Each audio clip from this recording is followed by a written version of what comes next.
Hi, I'm Tim. And I'm Anika. And we're going to tell you how to run a community fundraising event. Community fundraising event is when you get together in your local community and you decide to raise money for a cause that you're interested in.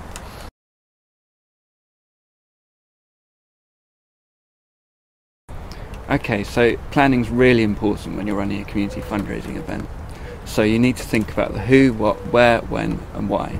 The 5 W's. Who are you going to invite? Who do you think is going to come along to your event? What are you going to do with them?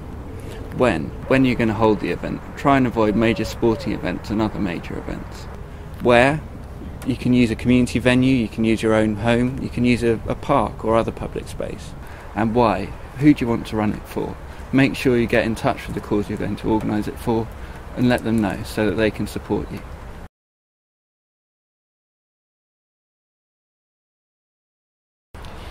Once you've decided you want to hold an event, the best thing to do is sit and have a brainstorming session. So just write down every idea that comes into your mind and then sit down, have a look at them and have a look as well at what's gone on in your local community. So look at what events have worked, what events haven't, and then also try and base it on something that you're really passionate about. So the more passionate that you are about your event and your idea, the more excited you're going to be about it, the more enthusiastic you're going to be, and all of that will show in your event and people will feel that. So, if you're passionate about it, then you're going to make other people passionate too, and they're going to want to get involved. So when you're deciding the format of the event, there's 3 things you need to think about: money, resources and risks. So for money, how much do you want to raise? How much are you going to spend to raise that money? We'd recommend you try not to spend any more than 1/3 of what you want to raise. Then resources. Think about who's going to get involved. What resources do they have? What skills do they have? How much time can they give to your event? And then risks. It's important to keep an eye on things like having a wet weather plan, making sure children are accounted for and looked after on the day, and making sure money is looked after.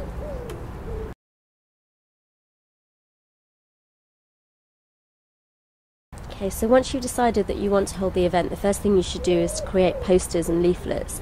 Keep them really simple and eye-catching. You want the title of the event, when it's happening, where it's happening, and just details of how people can get involved. Then the next thing to do is just to have a look in your local community and just see what resources you have around you. So look at the local businesses, schools, community centres, and basically just get your posters up there.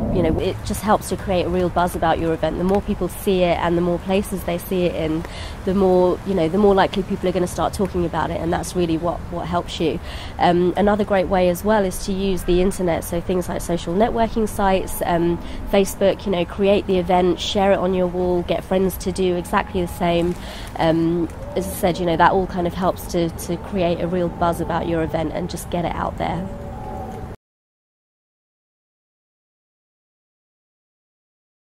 At St Luke's Hospice, it's our 25th anniversary year, so we're really looking for people to get involved, and we can help by providing you with ready-made event plans. So things like tea parties and open gardens, we can take you through every step of the way. So do get in touch.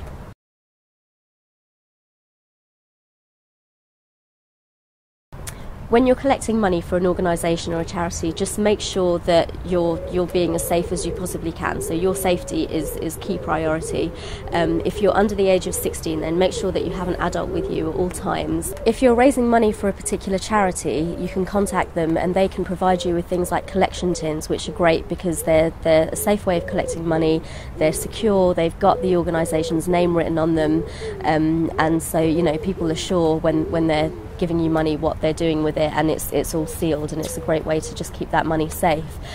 Charities as well can also help by providing you with sponsor forms, gift aid forms, and give you information about Just Giving, which is also a great way to raise money.